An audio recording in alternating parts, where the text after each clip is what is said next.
తెలుగు రాష్ట్రాల్లో సైబర్ నేరాలు పెరిగిపోతున్నాయి. కొత్త పద్ధతుల్లో మోసాలకు తెరలేపుతున్నారు సైబర్ క్రైమ్ గ్యాంగ్స్.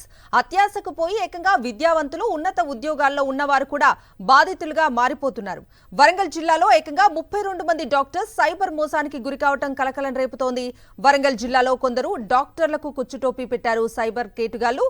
పెట్టుబడిపై 5 నుంచి 20% అదనంగా చెల్లిస్తామని వాట్సాప్ గ్రూపుల్లో ఎరవేశారు. ఇందుకోసం మోనార్క్ ఫిన్ యాప్ ద్వారా డబ్బులు పెట్టుబడి పెట్టాలని కోరారు. ఇది నమ్మిన డాక్టర్ దంపతులు కోట్ల రూపాయలు వస్తాయని ఆశపడ్డారు. ముందు వెనక ఆలోచించకుండా అత్యాశకు పోయి కోట్ల రూపాయలు సమర్పించుకున్నారు. సైబర్ నిందితులు ముందుగా బాధితులకు లాభాలతో వలవేశారు.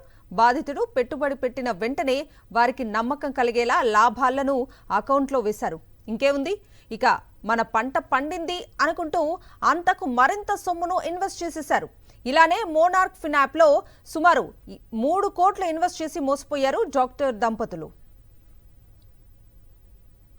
ఒక్కరు కాదు, ఇద్దరు కాదు, ఏకంగా 32 మంది వరంగల్ డాక్టర్లు సైబర్ మోసానికి బలైపోయారు. గత 2 నెలల్లో ఫేక్ ఇన్వెస్ట్మెంట్ స్కీమ్ల ద్వారా 100 కోట్లకు పైగా నష్టపోయారు. దీంతో లబోదిబోమంటూ పోలీసులను ఆశ్రయించారు వారు. వరంగల్ సైబర్ సెక్యూరిటీ బ్యూరోకు ఫిర్యాదు చేశారు.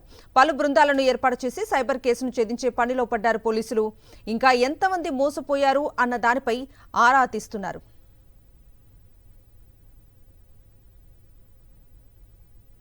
ఉన్నత చదువులు చదివి వైద్య వృత్తిలో ఉన్న డాక్టర్లు ఇంకొకరిని ఎడ్యుకేట్ చేయాల్సింది పోయి ఈజీ మనీ కోసం సైబర్ నేరగాళ్లకు చిక్కటం వరంగల్ జిల్లాలో చర్చనీయాంశంగా మారింది.